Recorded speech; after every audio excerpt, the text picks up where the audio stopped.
Impossible d'arriver au Rwanda sans parler de Kigali, la capitale du pays. Au-delà de tout préjugé, c'est la propreté, l'ordre, bref son caractère étincelant qui frappera toute personne venue d'ailleurs. Route bien tracée, le bitume bien posé, immeubles bénéficiant d'une architecture moderne, le tout sous le regard bien vigilant des forces de l'ordre.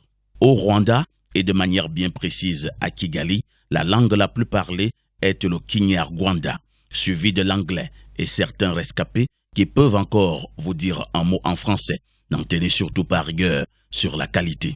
À Kigali, tout comme dans le reste du pays, les Hutus sont majoritaires, pratiquement 85% de la population, talonnés de très loin par les Tutsis, 15% et détenteurs actuels du pouvoir central.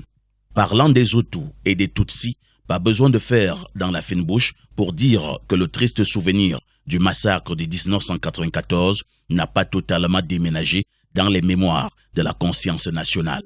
En tout cas, passons. Soulignons tout de même que les Touas, qui sont des pygmées, se retrouvent également dans la population. À Kigali, hormis les petits métiers, l'une des activités florissantes reste le commerce. Bien entendu, ils sont également nombreux qui exercent dans les institutions étatiques et privées.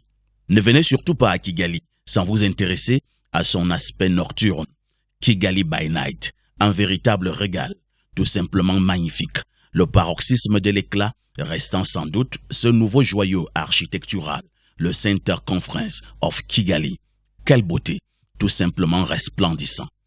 En bref, tout ceci bénéficie de la coordination d'un homme, le président Paul Kagame, au pouvoir depuis 17 ans. Nous sommes bel et bien à Kigali, la capitale du Rwanda. Et nous avons fait un constat fort. Les Hutus et les Tutsis vivent ensemble comme des frères. Rien à voir avec tous ces autres préjugés que l'on a continué à coller à ce grand pays de l'Afrique. Il s'agit naturellement du Rwanda. La paix règne, la sérénité y est et tous vivent en toute convivialité. Et c'est l'Afrique qui gagne. Dim Banen Lagaf est parfait à ici pour le compte de Vision 4 en direct de Kigali au Rwanda.